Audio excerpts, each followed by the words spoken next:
સો નમસ્કાર, કેમ છો? અને નાસ્તાનો બીજો રાઉન્ડ છે અને બીજા રાઉન્ડની અંદર આજે સરસ મજાનું શું બની રહ્યું છે એ બતાવીએ. સો નાસ્તાના બીજા રાઉન્ડની અંદર સરસ મજાના મેથીના ભજીયા બની રહ્યા છે. તમને ચોક્કસ જોઈને મોઢામાં પાણી આવવાનું છે. અને હજી અચાનક નક્કી કરવામાં આવ્યું કે નાસ્તાનો બીજો ડોઝ થાય. તો 9 વાગે બીજો ડોઝ આપવાનું નક્કી કર્યો છે નાસ્તાનો વૃદ્ધોને. તો આપણા વડીલો સરસ મજાના આજે ગરમા ગરમ મેથીના ભજીયા ખાવાના છે.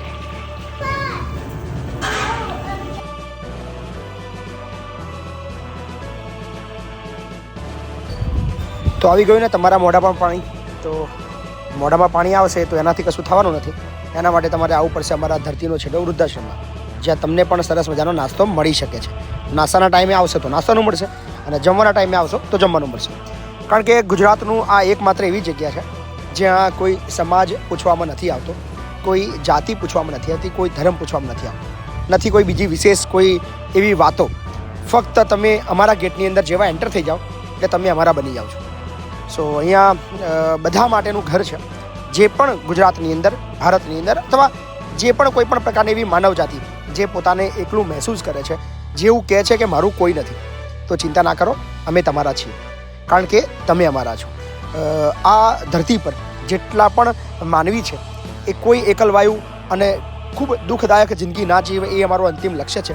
સો બધા વડીલોનું ઘર એટલે ધરતીનો છેડો વૃદ્ધાશ્રમ, જે ગુજરાતના ખેડા જિલ્લાના વસો તાલુકાના લવાલ ગામે આવેલું છે. તો મોકલી આપો તમારી આસપાસ એવા તમામ નિરાધાર લોકોને અહીંયા. તો એમને મળશે એક આશરો, એ પણ નિઃશુલ્ક. 1 પણ રૂપિયો અહીંયા ભરવાનો નથી, ચિંતા કરવાની જરૂર નથી. સો અત્યારે નાસ્તાનો બીજો રાઉન્ડ છે. સવારે 7 વાગે તો નાસ્તો થયો, પણ પછી ઈચ્છા થઈ, કોઈ બા બોલ્યા ભૂલથી કે ગરમા ગરમ ભજીયા મળી જાય તો મજા આવી જાય. સો એમની વાતને ગ્રાહ્ય રાખીને 9 વાગે બીજો રાઉન્ડ નાસ્તાનો નક્કી કર્યો છે. એ છે સરસ મજાના મેથીના ભજીયા. તો આ બધું જ ચાલે છે મહિપતસિંહના સહકારથી નહીં, આપ તમામ મિત્રોના સાથ સહકારથી. કારણ કે મહિપતસિંહ તો ફક્ત માધ્યમ છે. આ બધું જ આપી રહ્યા છો આપ તમામ મિત્રો, એટલે કે આપણા ફેસબુક, આપણા યુટ્યુબ, આપણા ઇન્સ્ટાગ્રામના તમામ સપોર્ટરો. તો બસ આવી જ રીતે સાથ સહકાર આપતા રહીએ. અમે અમારો પ્રયત્ન બેસ્ટ કરીશું કે આ લોકોને ખુશ રાખી શકીએ. કારણ કે વૃદ્ધાવસ્થાની જે જિંદગી છે એ ખૂબ અઘરી હોય છે, ઘડપણ ખૂબ તકલીફવાળું હોય છે, પણ એ ઘડપણની તકલીફોને ઓછી કરી શકીએ. તો આવો આ લોકોની મદદ કરીએ. ધન્યવાદ.